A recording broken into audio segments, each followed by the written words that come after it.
नमस्कार छात्रों, मैं दीपेंद्र सिंह, हिंदी विभाग, रानी लक्ष्मीबाई कन्या विद्यालय। ऑनलाइन क्लास के तौर पर आज बीए पाठ द्वितीय वर्ष के प्रथम प्रश्न पत्र रीतिकालीन काव्य की एक क्लास पूर्व में हो चुकी है, जिसमें हमने बिहारी के बारे में चर्चा की थी। आज हम उसी क्रम में रीतिकालीन काव्य के अंतर्गत दूसरे एक प्रमुख जो कवि है देव के बारे में हम आज चर्चा करेंगे। छात्रों, जैसा कि आपको देव के बारे में पता है कि देव का पूरा नाम देवदत्त द्विवेदी, आपका जन्म 1673 ईस्वी में उत्तर प्रदेश के इटावा शहर में हुआ और आप रीतिकालीन काव्य के रीतिबद्ध काव्य परंपरा से आप जुड़े हुए हैं। तो रीतिबद्ध का तो आपको पता ही है छात्रों, पहले मैंने बता चुका हूँ पूर्ववर्ती क्लास में कि रीतिबद्ध काव्य उसे कहते हैं जिसमें रीति परंपराओं में बनकर कवि के द्वारा रचना की गई हो और रीति ग्रंथों की रचना की गई हो, उनको हम रीतिबद्ध कवियों की श्रेणी में रखते हैं। उसी श्रेणी में देव भी एक रीतिबद्ध कवि के अंतर्गत आते हैं। छात्रों, हम देव के बारे में चर्चा करते हुए आपको बताना चाहूँगा कि इनके कई ग्रंथ हैं। इन्होंने लक्षण ग्रंथ भी लिखे हैं और जिन आश्रयदाताओं के आश्रय में रहे हैं उनके ऊपर भी इन्होंने कई ग्रंथ लिखे हैं। इनके कुल ग्रंथ 72 माने जाते हैं, प्रमाणित, जिनकी प्रमाणिकता मिली है वो 72 माने जाते हैं। छात्रों, आज हम देव के काव्य के काव्यगत विशेषताओं वाले प्रश्न पर चर्चा करेंगे। देव का अगर मान लीजिए आपसे प्रश्न पूछ लिया जाए कि देव की काव्यगत विशेषताओं का वर्णन कीजिए या देव के कला या भाव पक्ष का वर्णन कीजिए, तो हम बात करेंगे छात्रों देव जैसा कि रीतिकालीन कवि रहे, रीतिबद्ध परंपरा से कवि हैं, तो देव का जो भाव पक्ष है वो बड़ा ही सुदृढ़ है, सबल है। क्योंकि देव भाव पक्ष में किन किन बातों पर हम चर्चा करेंगे, तो भाव पक्ष के अंदर हम बात करेंगे प्रेम निरूपण का। तो जैसा कि रीतिकालीन कवियों का एक विशेषता रही है प्रेम के बारे में क्योंकि वर्णन करना, तो वही प्रेम निरूपणता जो है देव के काव्य में परिलक्षित होती है। देव के द्वारा अपने काव्य के अंतर्गत प्रेम के बारे में वर्णन किया गया, लेकिन इनका प्रेम रीति मुक्त कवियों जैसा प्रेम नहीं है। इन्होंने प्रेम को आध्यात्मिक स्वरूप प्रदान कर दिया गया है, यानी ये प्रेम को किस आध्यात्मिक साधना के रूप में इन्होंने प्रेम को प्रतिष्ठापित किया है और वही प्रेम भावना इनके काव्य में परिलक्षित होती है। उसी को देव का जो काम है वो वैश्विक, उन्होंने काम को वैश्विकता प्रदान की है तथा उनका काम बिल्कुल शुद्ध और सात्विक काम के रूप में उन्होंने उसे प्रतिष्ठापित किया। उसका एक वानगी हम इस उदाहरण से देख सकते हैं। युक्ति सराही मुक्ति हित, मुक्ति युक्ति को धाम, युक्ति मुक्ति और मुक्ति को मूल सो कहिए काम। अर्थात यहाँ पर जो है उन्होंने जो प्रेम का भाव है काम, उस काम को शुद्ध और सात्विक रूप में प्रतिष्ठापित करने का प्रयास देव के द्वारा अपने काव्य के माध्यम से प्रस्तुत किया गया है। हम बात करते हैं आगे छात्रों भाव पक्ष के अंतर्गत, तो श्रृंगार, संयोग श्रृंगार। जैसा कि श्रृंगार रस के दो पक्ष होते हैं, संयोग और वियोग। संयोग श्रृंगार से तात्पर्य हम ये कह सकते हैं कि नायक नायिका का मिलन, जो प्रेम पूरित हो, वो एक संयोग श्रृंगार की दशा कही जाती है। उस संयोग श्रृंगार के अंतर्गत यहाँ पर देव के द्वारा जो संयोग श्रृंगार का वर्णन किया गया है उसमें भी बड़ी ही सात्विकता और शुद्धता, यानी इनका संयोग श्रृंगार वर्णन कहीं भी भोंडापन लिए हुए नहीं है या कहीं भी अश्लीलता को धारण किए हुए नहीं है, जैसा कि हमें रीति मुक्त कवियों के काव्य में दिखाई देता है। वैसा संयोग श्रृंगार का वर्णन देव के काव्य में कहीं पर भी परिलक्षित नहीं दिखाई देता है। देखते हैं, देखत ही जो मन हरे सुख अखियान को दे, रूप बखाने ताही जो जग चेरी कर ले। यानी रूप की सौंदर्यता का वर्णन इस प्रकार से उन्होंने किया है कि इतना रूप माधुर्य युक्त नायिका है कि वो उस रूप सौंदर्य के कारण देखने वाले को अपना क्या बना लेती है, सेवक बना लेती है। इस प्रकार का भाव उन्होंने अपने इन काव्य पंक्तियों के माध्यम से प्रस्तुत किया है। लेकिन यहाँ पर कहीं पर भी उनका जो भाव है अश्लीलता को धारण किए हुए नहीं है। छात्रों, हम बात करेंगे वियोग श्रृंगार। वियोग श्रृंगार जब नायक और नायिका दोनों अलग अलग हों और एक दूसरे के विरह वेदना में व्यथित हों, उसे ही वियोग श्रृंगार का भाव कहा गया है। कवि देव जो है रीतिबद्ध काव्य परंपरा में भी इनका जो आराध्य रहे हैं, इनके जो आराध्य रहे हैं वो आराध्य श्री कृष्ण रहे हैं, और श्री कृष्ण को अपना आराध्य मानते हुए इन्होंने जो वर्णन अपने ग्रंथों में किया है, श्री कृष्ण के संयोग वियोग श्रृंगार के पदों का जो वर्णन किया है, उसमें उन्होंने गोपियों को विरह व्यथित या गोपियों की विरह वेदना मनोदशा का वर्णन इन्होंने किया है, जिसके बारे में एक छोटी सी वानगी आपके काव्य में भी है छात्रों, उसकी और पंक्ति भी आप इसमें जोड़ सकते हैं। छोई सी छली सी छीनी, लीनी सी छकी सी छीनी, जकी सी ठकी सी लागी थकी ठहरानी सी। यानी कोई गोपी श्री कृष्ण के प्रेम में प्रेमातुर होती है और श्री कृष्ण का वियोग जब उसको सहना पड़ता है तो वो एक तरीके से ठगी सी रह जाती है, यानी वो कुछ नहीं कर पाती है, उसका कुछ सुध बुध भी नहीं होती है। वो इस प्रकार की मनोदशा का वर्णन उन्होंने इस काव्य पंक्ति के माध्यम से प्रस्तुत किया है। नेक्स्ट बिंदु है छात्रों प्रकृति वर्णन। रीतिकालीन कवियों का एक मुख्य विषय रहा है प्रकृति वर्णन छात्रों, और प्रकृति वर्णन एक मुख्य प्रतिपाद्य भी हम कह सकते हैं रीतिकाल का, कि एक रीतिकालीन जो काव्य की विशेषताओं की हम जब चर्चा करते हैं वहां पर तो हमें प्रकृति वर्णन प्रमुख रूप से एक परंपरागत रूप में देखने को मिलता है, जो भक्ति काल में देखने को मिला और रीतिकाल में भी। रीतिकाल में प्रकृति वर्णन, क्योंकि रीति काल जो है श्रृंगारिक काव्य अधिक लिखा गया, श्रृंगारिक काव्य के लिए श्रृंगार से युक्त वातावरण का भी निर्माण करना जरूरी होता है, और उसमें वातावरण को जब हम निर्माण करेंगे तो प्रकृति का भी हमें मनोरम दृश्य रेखांकित करना होगा। और उसी दृष्टि में सभी रीतिकालीन कवियों ने प्रकृति में जो है वसंत आदि ऋतुओं, जिसमें जो है क्या कहते हैं चारों ओर हर्षोल्लास और कामोक्त वातावरण हो, उसका वर्णन जो है अपने प्रकृति चित्रण में देखने को मिलता है। यानी सभी का जो प्रकृति चित्रण बहुत ही अनूठा और अनुपम देखने को मिलता है। छात्रों यहाँ पर हम देखेंगे कि उन्होंने प्रकृति का चित्रण करते हुए उनकी दो पंक्तियां मैं आपको बताना चाहूंगा। फूले अनारन चमके डारन ले कंच नारन नेह तची है, कोकिल रागिनी नूत परागिनी देखुरी बागिनी फागु मची। यानी कि किस प्रकार से फूलों वृक्षों पौधों पर फूल पल्लवित हो रहे हैं और चारों ओर जो है पक्षी कलरव गान कर रहे हैं, तो इस स्थिति को देखकर ऐसा प्रतीत हो रहा है कि मानो बाग के अंदर क्या हो, फागुन मास आ गया हो। फागुन मास, जो फागुन मास में होली का जो उत्सव होता है, उस होली के उत्सव सा जो वातावरण है वो प्रकृति के अंतर्गत दिखाई देता है, दिखाई गया है देव के द्वारा। हम बात करते हैं आगे भक्ति भावना।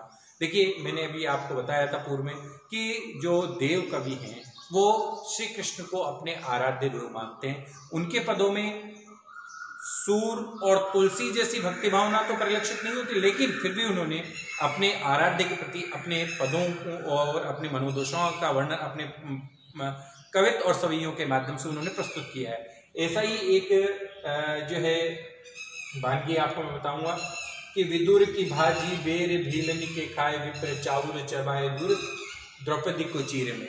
यानी किस प्रकार से उन्होंने भक्ति, अपनी भक्ति का कि भक्ति काल यानी कि भक्त की क्या स्थिति होती है, भक्त के लिए ईश्वर किस प्रकार से तत्पर रहता है, इन भावनाओं को उन्होंने बताया कि भगवान श्री कृष्ण विदुर के भाजी को भी और भिलनी के झूठे बेरों को भी और विप्र सुदामा के जो है चावलों को भी उन्होंने चबाया, और आर्ध भाव से द्रौपदी के द्वारा जब पुकारा गया तो उसके चीर हरण पर उसके चीर को भी बढ़ाया गया। यानी भगवान का जब अगर सच्चे मन से हम मनन करते हैं, आराधन करते हैं, तो भगवान निश्चित ही हमारी आराधना को सुनता है और विपत्ति काल में हमारी सहायता करता है। ये एक उदाहरण उनके इस काव्य पंक्ति से प्रतिष्ठापित होता है। छात्रों ये तो था देव का भाव पक्ष। अब बात करते हैं हम कला पक्ष। भाव पक्ष भी देव का उन्नत पक्ष रहा है, और कला पक्ष जैसा कि छात्रों रीतिकाल का दूसरा जो प्राधान्य था, एक तो श्रृंगार वर्णन था और दूसरा जो प्राधान्य था वो था कि लक्षण ग्रंथों या लक्षणों का अधिक प्रयोग करना या लक्षण ग्रंथों का जो रचना करना। छात्रों, अधिकांश रीतिबद्ध कवियों ने, किसी ने रस को आधार बनाया, किसी ने अलंकार को आधार बनाया, तो किसी ने छंद को आधार बनाया, और सभी ने अपनी अपनी बौद्धिकता का परिचय देते हुए अपने आधार पर संस्कृत ग्रंथों को आधार बनाकर, संस्कृत ग्रंथों में जो लक्षण ग्रंथ चले आ रहे थे उनको आधार मानकर उन्होंने हिंदी के अंतर्गत लक्षण ग्रंथों की रचना की और उन लक्षणों का प्रयोग अपने काव्य में भी बड़ी चतुराई के साथ किया।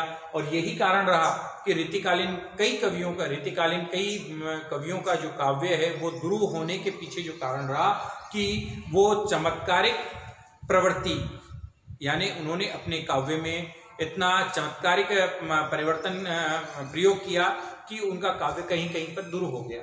तो हम बात करते हैं देव के कला पक्ष की।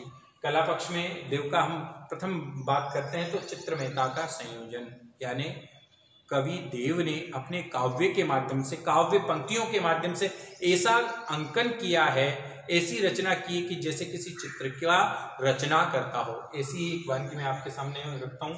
पीत रंग सारी गोरी अंग मिली गई, देव शिकल उरोजी आबा आबासी अधिक किसी, यानी एक जो नायिका जो सरोवर में नहाने जा रही है और किस प्रकार से उसकी पीत रंग, पीले रंग की वो साड़ी पहनी है, गोरे अंग मिली गई देव कवि कहते हैं कि उसकी पीले रंग की साड़ी जल में स्नान करके आने के कारण जो है उसके अंगों को का आलिंगन कर लिया है उसने, बहुत अच्छे से वो उसके अंगों की चिपक गई है।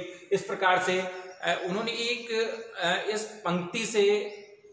पंक्ति या इस पद्य का, इस काव्य का कोई भी अगर अनुशीलन करता है तो उसके सामने वैसे ही भाव मूर्ति मूर्त रूप में वो चित्र उकर जाएगा।